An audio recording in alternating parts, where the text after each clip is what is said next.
Bonjour bandeko nyonso bakolanda biso partout na mokili mobimba ba congolais nyonso bisika bino bofandi bozala ko sepela que vraiment à la tête du pays maintenant c'est un homme droit, un homme intègre, un homme azana souci ya peuple nae, c'est Félix Tshisekedi.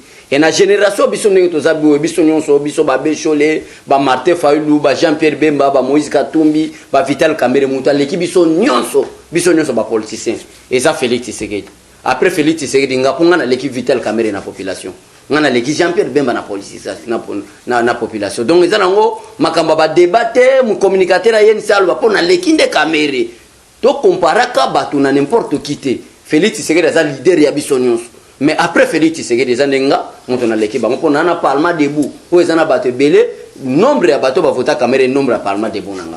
Donc peuple congolais boza la calme ba biloko bozo yoka ba sangwa lukuta partout dans le monde ba kolobaka Kamerhe alalaki na ngaliema alalaki na prison te asalaki boye eza biloko lukuta alalaki na prison ake kokuta na directeur général ya Raw Bank ake kokuta na directeur général ya Safricas ake kokuta na directeur général il y a office de route place azo ebisa bango pourquoi vous m'avez trahi wana dossier talika yemoko parce que bakoki jamais peuple congolais na ba il faut le kuta bozoa comme mapper un directeur du cabinet du chef de l'État sans des preuves tangibles. Donc il y avait des preuves tangibles on ne ba mapper à kende na prison. Donc ezalaki nango maintenant je voulais vous parler des choses. Première chose après l'arrestation de Vital Kamerhe face il y a pas propos à batailler qu'est-ce qui va se passer dans la scène politique. Deuxième chose dans la provocation de cette dame qu'on appelle Janine Mabunda et ce monsieur qu'on appelle Alexis Tango Mamba suite il y a convocation à congrès. N'a expliqué peuple congolais que na yebisa ki bino na débit à Sangwa Congo que tolingi to traverser mer Rouge. Pharaon maintenant qui est Pharaon? C'est Joseph Kabila. Alinga taba armené dans la pote alanda bana Israël. Peuple congolais, on va traverser mer Rouge pour être dans la terre promise. Parce que nous avons déjà réussi. Il y a qu'on libérer peuple dans maboko ya Pharaon. Maintenant, deuxième étape, il y a biso. Ils allaient maintenant comment faire traverser le peuple mer Rouge, place Mela qui va soldat Pharaon. Suite, nango déjà bandi Kamerhe na prison. Donc, peuple congolais partout bino boza, na koye bisabino boy. La justice kaka ndenge na zoye bisabino. En République démocratique du Congo, nous avons 4 institutions. Ça, c'est l'article 68 de la Constitution. Institution président de la République, institution parlement, institution gouvernement, institution cour tribunaux. Toutes ces 4 institutions sont indépendantes. Ce n'est pas l'IDPS, cher monsieur de l'INC, Ndetindi Kamerhe na prison à Makala. Ce n'est pas non plus aussi le président de la République, mais c'est la justice face ya Muyibi Kamerhe, Ayibinde Yoyo Abana, Nde Yangwane Memie na prison. Mais il a retardé parce qu'il est déjà arrêté. À ça déjà en prison, ah bazo luka moyen na procureur, ba me mayende na juge pour être condamné à 20 ans parce que loi lobby que la loi est dire mais ça reste la loi. Mais ba lobby sous boy. Les connaisseurs des lois est condamné 2 fois parce que lui il est connaisseur des lois. Le directeur du cabinet du chef mais qui a volé et Muyibi Kamerhe memi bande konanga INC. Muyibi Kamerhe memi na mboka. Na moins une année, Kamerhe yibi, collègue Moutou a sali 10 ans à pouvoir. Donc, mon Kamerhe yibi, tantôt au Lilunga, attanga comboné na makambo ebola est. Parce qu'à l'époque où là, il n'y avait pas gouvernement entrant, il n'y avait pas aussi le gouvernement sortant. C'est-à-dire, je voulais expliquer quoi. Gouvernement sortant, ils allaient wana, gouvernement entrant, ils allaient pour être le gouvernement entrant, et bandana fonctionnant malamou, et c'est qu'il va investi dans l'Assemblée nationale. Investi bangote suite il y a des réseaux politiques qui les maquis. Quand on peut dire que le gouvernement sortant, le gouvernement sortant selon la constitution congolaise ne peut pas prendre de grandes décisions. Bazo ça va faire courante. Ne ya wana caméra za ko jouir nyonso.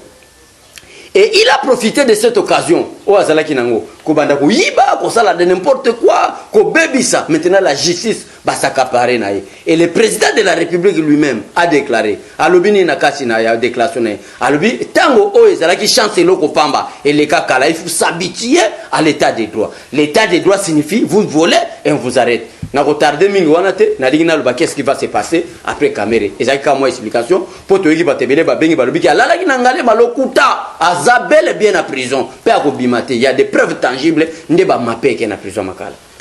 Nazolanda bataille c'est avec vous aussi papa Baudouin Mayo bato yo mi conseiller chef de l'État il y a domaine il y a santé bozo ça la déclaration que vous allez démissionner mais démissionner dans un état de droit la démission et ça nango est au normal. L'arrestation comme on a arrêté un voleur caméra, et ça nango normal. Nous sommes des choses qui composent ce qu'on appelle un état de droit. Ceux qui vont démissionner. Vous croyez que ne démissionnez pas, Billy, ceux qui Kabamba ne démissionnez pas, Jolino Makelele, vous croyez de ça? Avec tout un député de l'INC qui fait une déclaration, bazo parvenir koloba association ba voleur ya ba député INC bazo parvenir ko sala ba déclaration koloba était au Félix Tshisekedi Salima B. Mais moi maintenant en tant que peuple, je me pose la question de savoir tous ces députés de l'INC défendent le peuple ou défendent Vital Kamerhe? Parce que la constitution définit le rôle d'un député à l'article 100. Maintenant, quel est le rôle d'un député? Député comme il défend de Kamerhe. C'est ce que Félix Tshisekedi a fait. Peuple congolais, vous êtes partout dans le monde entier. Moutako Sabinote. Encore il y a Nairobi, aux hommes communicateurs, il y a INC. Baza Koloba. Que bisoto ko bimisa ba secret. Accord ezali. Accord moko ezalité. Bisoto kenda ki na INC accord. Ce n'était pas par invitation au président de la République.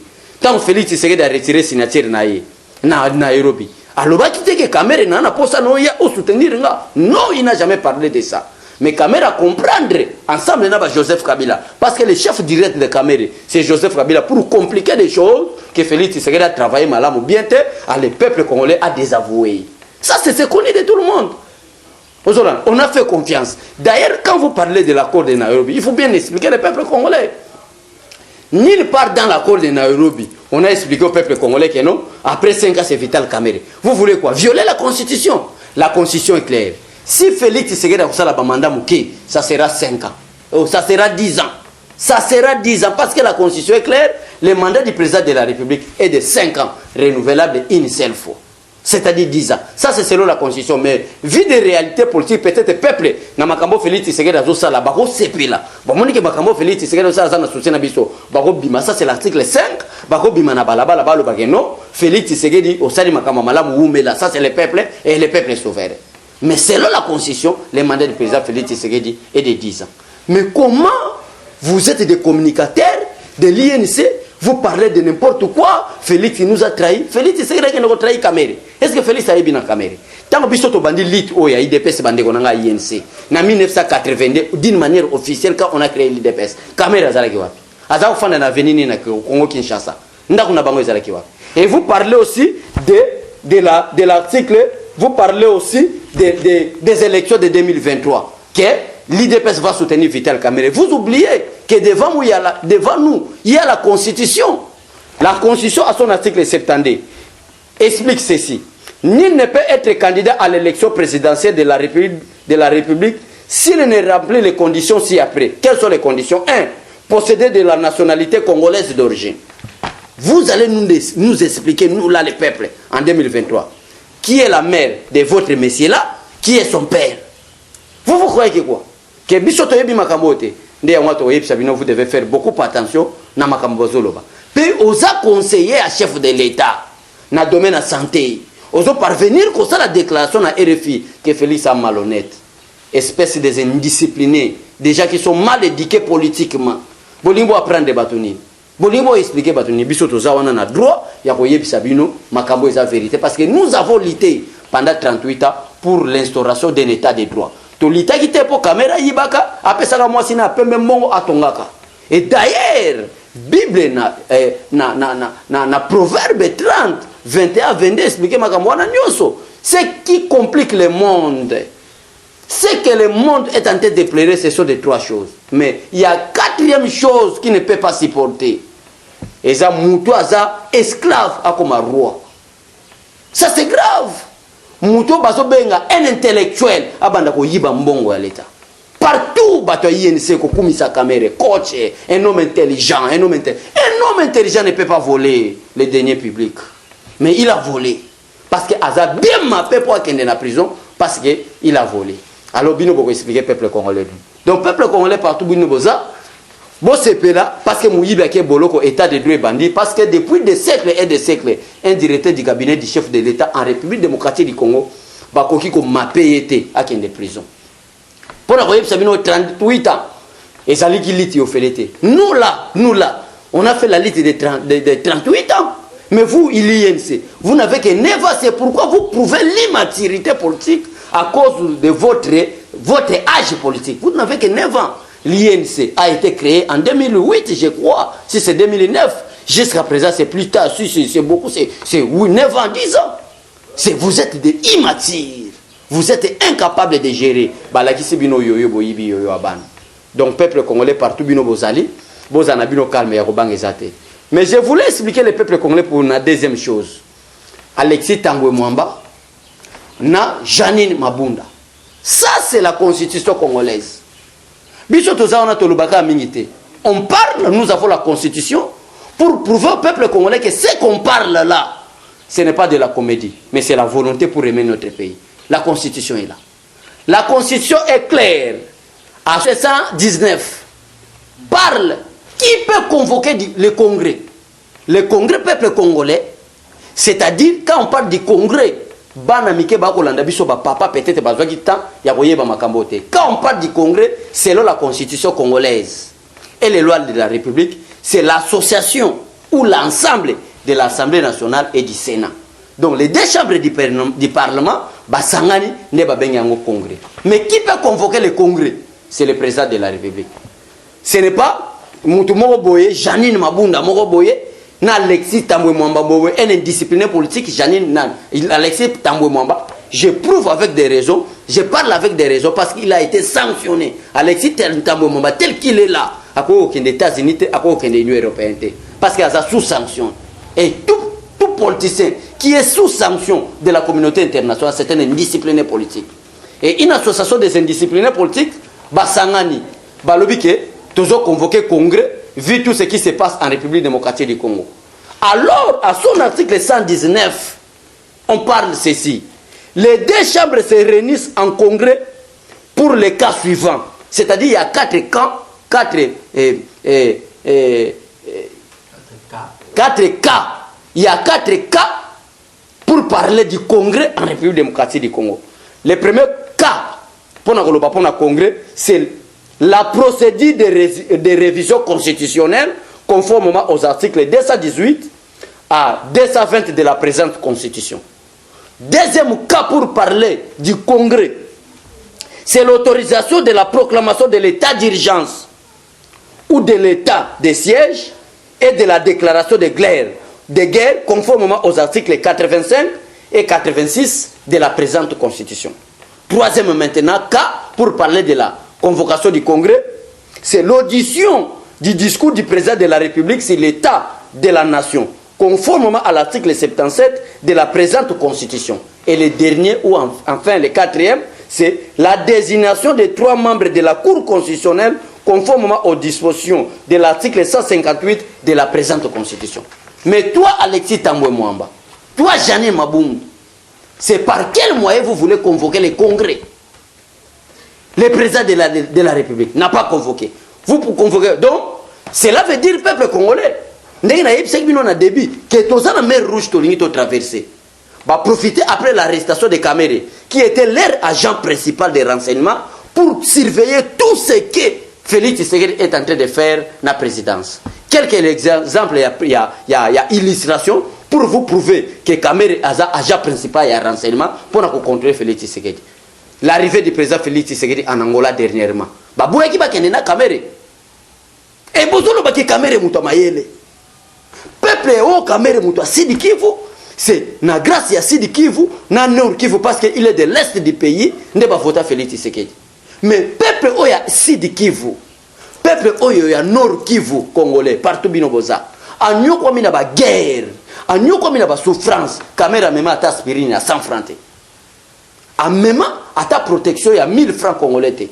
Mais dès que moi, James Kabarebe, à la mariage, moi, je suis bourgeois, je m'excuse, à la mariage, caméra mima, 30 vaches. À Bossa ni batoné en or, na Sidi Kivu. Vous voulez prendre des Congolais comme des qui? Alors, peuple congolais partout, binoboza, tous à la soudée, tous l'ingana soutenir Félix Tshisekedi. Parce que c'est pour le moment que Félix Tshisekedi est le seul politicien qui peut parler pour l'intérêt de l'avenir de nos enfants. Alors, partout nous sommes boza, boza la calme. Maintenant, pour chuter, nous allons mettre en garde Janine Mabunda, Alexis Tamboué Mwamba et les communicateurs ainsi que les hauts cadres de l'INC depuis Bobandi ba comédie na bino accord ya Nairobi. Botiko mona jamais Jamar Kaboun qui est le président de l'IDPS en train de faire une déclaration. Botiko mona jamais secrétaire général Augustin Kabouya a tiré sa déclaration. A prouvé que vous faites une politique de la bassesse. Ça c'est la bassesse de faire déclaration inutile parce que la justice n'a communiqué na bino ya liboso. Boloba qui clair que toza wana pona établissement d'un état de droit. Mais un état de droit, d'après vous, c'est Kamere soit libéré. S'il est arrêté, là, ce n'est pas un état de droit. Espèce des indisciplinés politiques. Donc, je vous mets en garde. Vous devez faire beaucoup attention. Parce que nous avons une arme non conventionnelle, la politique. Nous avons Bimisa. Nous avons Bimisa Lelo Moko. En 2023, vous avez que Félix Kamere candidat. Kamere candidat. Mais tu peux appliquer par l'article 72. Approuver Bisso Maman Wapi. Ma papa n'est nani. Parce que la Constitution a son article 72. Pour être candidat président de la République, il y a des conditions. Mais la première condition, c'est être des nationalités des Congolais des nationalités congolaises d'origine. C'est-à-dire papa congolais, maman congolais d'origine. C'est ça. Nous arrestation à Kamere par rapport à l'avenir il y a coalition na INC. Vraiment cash pour les changements. Est-ce que beaucoup demeurent toujours ensemble l'autorité morale na bango bo livrer déjà na boloko topé beaucoup invité ba tsilukwe bopo et pas fongol déjà maboko nae alobaki mutamanda ko empêcher zaki Kamere Vital Kamere biso toza ouvert yo moko moni que selon l'accord de Nairobi Kamere azalaki va promettre premier ministre mais ce Kamere azalaki premier ministre était mon cher journaliste parce que c'est pour appliquer l'article 78, les Cash n'avaient pas obtenu la majorité parlementaire. Au nom de la reconnaissance, au nom de l'amour, parce que dans le cas de Nairobi, poste à directeur du cabinet de la Guité, c'est une récompense. Pour Kamere, parce qu'on a reconnu que tu travailles ensemble pour gagner les élections, il faut aller voler, voler. Nous n'avons pas de problème avec Kamere personnellement. L'IDPS aussi n'a pas de problème avec les Cash, mais le problème, ça dépend d'eux. N'a pas de déclaration basale. Ceux qui vont divorcer, l'IDPS est prêt, on va se divorcer. Parce que l'IDPS est retiré Sinasine à Genève. Alors, il y a Luka Kamere. Mais Kamere, il y a en tant qu'agent principal, il y a renseignement pour surveiller Félix Tshisekedi. Maintenant, on va confondre Bakangé na Magui. Un escroc, un voleur, ce n'est pas moi. C'est la justice. Ndeba mappé na makara parce qu'il est voleur. Pourquoi Kamere est aux arrêts? Parce qu'il a volé. Ba condamné na mais l'infraction au bazoué panaye. Parce que le peuple congolais boye pisa ba fait Gédéon. Sur 62 questions qu'on a posées à Kamere, Kamere a répondu qu'à deux. Deux questions a répondu qu'à deux. Le reste est incapable de répondre. Ndeba mouni que non, situation naïe, du fait que c'était un volet de haut niveau. Un volet de haut niveau, balbiso batiki ako qui m'appelle dans la Brazzaville na boîte. Il faut pas m'appeler parce que l'infraction est grave. Moi, Mboka Matondo Mingi n'a qu'à répondre à la question à Bisso, il y a émission à Bisso à Mokolo, Sangwa Congo. Eshima, votre magazine qui bat au rythme de l'actualité. Retrouvez la nouvelle édition. 11 mois de mars consacré mois de la femme en RDC, Eshima Magazine vous fait découvrir un ovni politique. Fifi Masuka, vice-gouverneur de la province du Lualaba, symbole de réussite dans un univers masculin. Mama Africa, lève-toi, le mot d'ordre d'une femme de foi. Découverte, Célia Lagouli, le gardien du trésor. Mobilisation des recettes, rigueur naturelle, les nouvelles argentiques congolais rassurent. Focus, ministère du budget, Jean Baudouin Maillot imprime sa marque dans l'exécution de la loi des finances. Patient Saïba Tamboué, l'OGFREM contribue à la matérialisation de l'émergence de la RDC. Dossier Eshima, nomination des hauts magistrats, lueur d'espoir. Nation, interview de Christian Matata. Augustin Kibassa annonce un projet intégrateur pour booster les secteurs du numérique en RDC. Bourse d'études, amélioration des conditions et complicité avec les étudiants, Thomas Luaka Losenjola convainc. Michel Moulumba Tumpaka, les modèles de réussite et de loyauté pour la jeunesse. Culture, Mwanankazi, un statut familial particulier. Retrouvez l'intégralité du magazine Eshima dans les kiosques. Eshima Magazine, Un nouveau standard d'information.